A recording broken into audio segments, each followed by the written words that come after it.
Hi friends, welcome to talking films. నేను మీ భానుప్రకాష్. ఈరోజు మనం మాట్లాడుకోబోయే సినిమా ఏంటంటే ఆగస్ట్ 14th నాడు ఈటీవీ విన్, ఈటీవీ వాళ్ళు యాప్ పెట్టారు ఈటీవీ విన్ అని. దాంట్లో రిలీజ్ అయిన ఒక సినిమా పేరు ఏంటంటే వీరాంజనేయుల విహార యాత్ర. సో ఈ సినిమా డైరెక్ట్ చేసింది అనురాగ్, అతని ఫస్ట్ సినిమా ఇది. సో ఈ సినిమా స్టోరీ ఏంటంటే మన నరేష్ గారు, పెద్ద నరేష్ గారు, అతను ఒక స్కూల్ టీచర్, ఇంగ్లీష్ కొద్దిగా ఆడిపోతాడుకోవచ్చిన టీచర్. సో అందువల్ల ఆ స్కూల్ నుంచి అతన్ని తీసేస్తారు. 2 months శాలరీ ఇచ్చి వస్తారు. ఇంటికి వస్తే అతనికి వైఫ్, తల్లి, ఒక కొడుకు, కూతురు ఉన్నారు. సో కొడుకు ఏదో అతను ఒక గేమింగ్ ఇది చేసేటోడు. అతను ఆ గేమ్ని సబ్మిట్ చేసి ఉంటాడు. సబ్మిట్ రివ్యూ చేసి మేము త్వరలో చెప్తామంటారు. సో అతను ఫోన్ వస్తే ఏంటంటే మీ చెల్లెలకి ఎంగేజ్మెంట్ అవుతుంది, రా ఇంటికి. మనోడికి ఒక గర్ల్ ఫ్రెండ్, అదొక లవ్ స్టోరీ ఉంటుంది. దాని తర్వాత కూతురు ఏంటంటే ఒక అబ్బాయిని ఇష్టపడి ఉంటుంది. ఇష్టపడింది వాళ్ళ పేరెంట్స్ని తీసుకొచ్చి పెళ్ళికి తీసుకొచ్చి ఉంటారు. వాళ్ళు ఏంటంటే కొద్దిగా మంచి బలిసిన ఫ్యామిలీ. సో స్టేటస్ తగ్గట్టు పెళ్లి చేయాలా ఇది అదే అని అనుకుని ఉంటారు. కానీ ఈమె వచ్చేసి సింపుల్ మ్యారేజ్ ఆ రేంజ్లో ఈ మైండ్ సెట్ ఉంటుంది. అక్కడ ఒక క్లాష్. దీనికి డబ్బు కావాలి కదా, డబ్బు కావాలంటే నరేష్కి జాబ్ పోయింది. సో వీళ్ళ ఫాదర్ వచ్చేసి బ్రహ్మానందం, మదర్ వచ్చి శ్రీలక్ష్మి గారు. ఫాదర్ చనిపోయి ఉంటారు, 1 year అయిపోయి ఉంటుంది. అస్థికలు అయితే ఇంట్లో ఉంటాయి. సో వీళ్ళు ఏం చేస్తారంటే వాళ్ళ ఫాదర్ గోవాలో ఒక ఇల్లు ఉంటుంది. ఆ ఇల్లు అమ్మాలి అంటే ఇంట్లో వాళ్ళందరూ వెళ్ళి సంతకం పెట్టాలి. ఎందుకంటే ఆయన అందరి పేరు పైన అయితే రాస్తున్నారు కాబట్టి. సో ఈయన అస్థికలు గోవాలో కలుపుమని చెప్పాడు. సో మనమంతా గోవాకి వెళ్దాము అనేసి ఆ ఇల్లు అమ్మాయికి బ్రోకర్తో మాట్లాడి వెళ్తారనమాట. అది తీసుకెళ్ళేసి మనము అక్కడ అస్థికలు కలిపి ఇచ్చేద్దాం.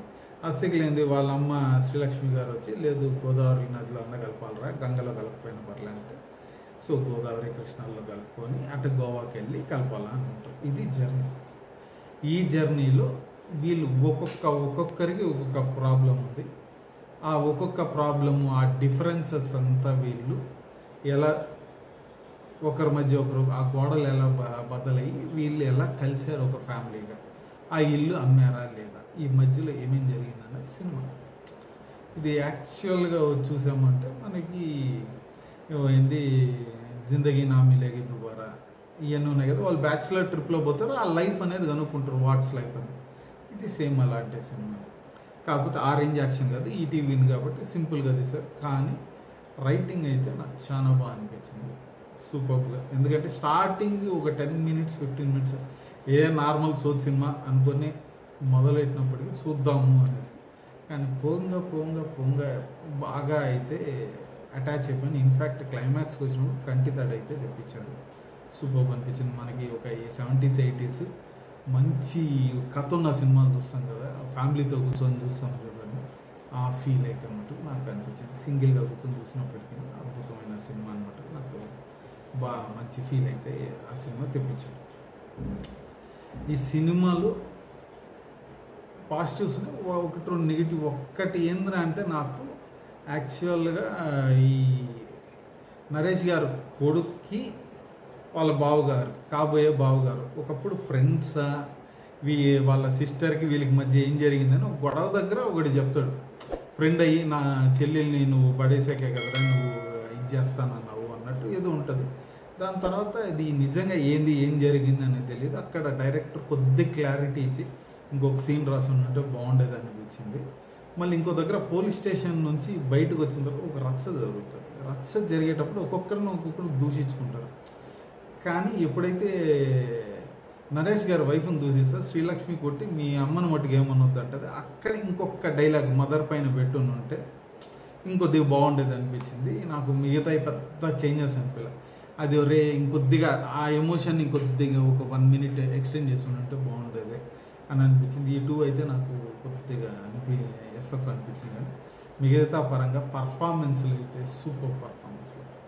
అందరూ శ్రీలక్ష్మి గారికి ఎక్కువ డైలాగులు లేవు, కానీ పక్కన ఉన్నప్పటికే ఒక నాస్టాలజిక్ ఫీలింగ్ ఏంటంటే జంజాల్ గారి సినిమాల్లో అంతా మనం బాగా చూసి ఆ కామెడీలు 90s కామెడీలు అంతా చాలా బాగుండే. అసలు ఆ రేంజ్ నుంచి చాలా ఇయర్స్ తర్వాత మళ్ళీ తన్ని చూడడం అనేది నాకు మంచి హ్యాపీ అనిపించింది. ఒక పాత సినిమా ఫీల్ ఖచ్చితంగా వచ్చింది. కానీ పర్ఫార్మెన్స్లు ఆమె ప్రజెన్సే బాగుంది. శ్రీలక్ష్మి గారు, నరేష్ గారు కానీ, మిగతా వాళ్ళు, రాగ్ మయూర్ కొడుగ్గా చేసిన అతను కానీ, ఈమె ప్రియా కూతురుగా చేసిన అందరు పర్ఫార్మెన్సెస్ అయితే సూపర్ అనిపించింది.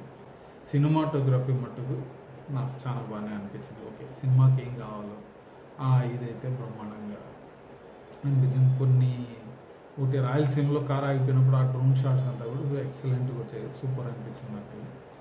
మిగతా కాకపోతే ఏంటంటే ఒక పెళ్ళింట్లో వీళ్ళు ఆగినప్పుడు పెళ్ళింట్లో అన్ని రూమ్లు వీళ్ళకే ఇచ్చేసారా అని ఒక డౌట్ కూడా వచ్చింది. ఎందుకంటే ఒక రూమ్లో హస్బెండ్ అండ్ వైఫ్ ఉంటారు, చెల్లెలు ఒక రూమ్లో ఉంటారు, వీడ అన్న ఎక్కడ పనుకుంటాడో తెలియదు. శ్రీలక్ష్మి గారు ఒకటి అంటే ఒక ఇల్లు ఇచ్చేసారా, అప్పటికప్పుడు వచ్చిన వాళ్ళు ఒక రూము మ్యాక్సిమం ఒక రూమ్ ఇచ్చిన ఉంటే ఎక్కువ. ఎందుకంటే పెళ్ళి జనాభా ఎక్కువ ఉంటారు కదా, అక్కడ మనోడు కొద్దిగా లిబర్టీ అయితే డైరెక్టర్ గారు తీసుకున్నారన్నట్టుగా అనిపించింది. కానీ మిగతాదంతా ఓకే, అంత పర్ఫార్మెన్స్ నాకు బాగా అనిపించింది. బ్యాక్గ్రౌండ్ బాగుంది. సాంగ్స్ అన్నీ మనకి ఎందుకంటే ఇవన్నీ మాంటేజ్లో వెళ్ళిపోయింది కాబట్టి పర్టికులర్గా సాంగ్ అని తెలీదు, ఉందా లేదా అనేది కూడా తెలియదు. మనం ఎమోషన్లో క్యారీ అయిపోతాం సినిమా అంతా. సో మ్యూజిక్ నాకు బాగానే అనిపించింది, ఎక్కడ డిస్టర్బింగ్ అనిపించలేదు. ఎడిటింగ్ నాకు చాలా నీట్గా ఉంది, మనకి ఎక్కడ అడ్డదిడ్డంగా ఇస్తకు అనిపించలేదు. నేను ముందు చెప్పిన 2-3 పాయింట్లు తప్పించి అక్కడ యాడ్ చేసి ఉంటే కొద్ది క్లారిటీ ఇచ్చి ఉంటే అవి ఉంటే బాగుండేది అనేది. కానీ మిగతా సినిమా మటుకు చాలా బాగుంది. ఈ సినిమా హ్యాపీగా ఫ్యామిలీతో కూర్చొని చూడాలి. ముఖ్యంగా మిలీనియం మొదలైంది 30s, 40s, 80s, 90s kids వాళ్ళు సినిమాలు చూడాలి, ఒక మంచి సినిమా చూడాలి, ఫ్యామిలీతో కూర్చొని చూడాలి అన్నప్పుడు దిస్ ఈజ్ ద ఫిల్మ్. చాలా రోజుల తర్వాత ఒక మంచి పర్ఫెక్ట్ ఒక ఫ్యామిలీ సినిమా కూర్చొని హ్యాపీగా చూడదగ్గ సినిమానే ఇది. సినిమా అంతా బ్రహ్మానందం పైన, కానీ స్టార్టింగ్లో బొమ్మలో కనిపిస్తారు, లాస్ట్లో ఒక షార్ట్ ఉంటుంది, అది కూడా మనకి ఒక రకంగా చూపిస్తారు. అక్కడ తప్పించి బ్రహ్మానందం గారు కనిపారు. వాయిస్ ఓవర్ అయితే బ్రహ్మానందం గారితో వస్తూ ఉంటుంది. సో ఆయన ప్రజెన్స్ రాసుకున్న ఇది మనం మెచ్చుకొని తీరాల్సిందే. అసలు వండర్ఫుల్ సినిమా. ఇన్ఫ్యాక్ట్ చెప్పాలంటే ఫ్యామిలీ అంతా కలిసారంటే పండగ పబ్బానికి కూర్చొని అయితే ఈ సినిమా చూడండి, ఖచ్చితంగా ఎంజాయ్ చేస్తారు ఈ సినిమా.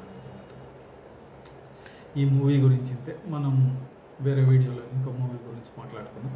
అప్పుడు దాకా ఇలాంటి మంచి సినిమాల గురించి ఇన్ఫర్మేషన్ కావాలంటే మాత్రం మీరు మర్చిపోకుండా కింద ఉన్న సబ్స్క్రైబ్ బటన్ క్లిక్ చేయండి. అలాగే దాని పక్కన ఉన్న బెల్ ఐకాన్ కూడా క్లిక్ చేశారంటే మా వీడియోస్ మీకు ఆన్ టైంలో వచ్చి చేరుతాయి.